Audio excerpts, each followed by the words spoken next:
sa isang pista dahil po sa sobrang init.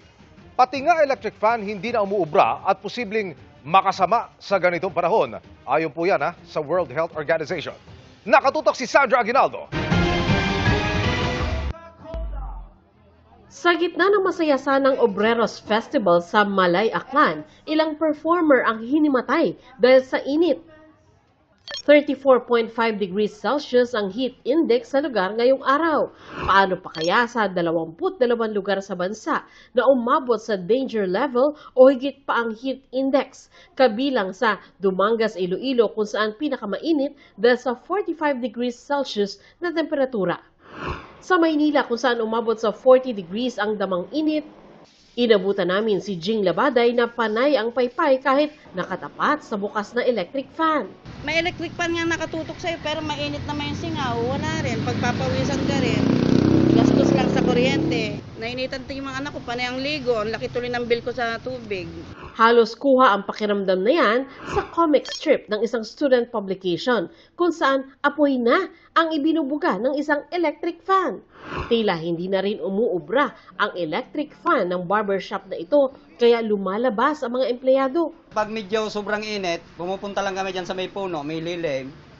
Tapos pag may customer, balik na naman.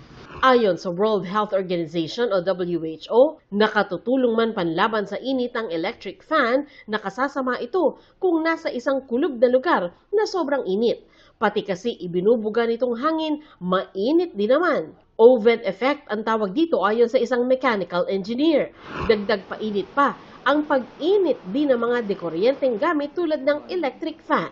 Kung ang temperature naman po natin is umaabot na po siya ng 35 degrees pataas, wala na din po itong saysay dahil pinapaikot lang niya po yung 35 degrees. Mas lalo niyang itinututok yung init papunta sa katawan natin.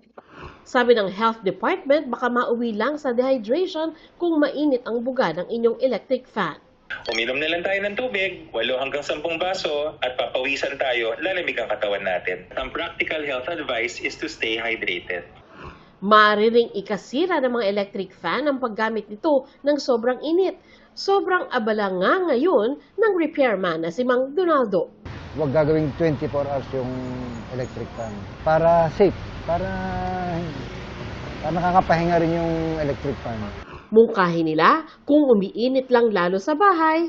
So kailangan may nilalabasan po talaga na may pinagsisingawan. Magbukas po tayo ng bitana, pwede po yun. Magkaroon po ng exhaust. Sandra Aguinaldo, nakatutok, 24 oras.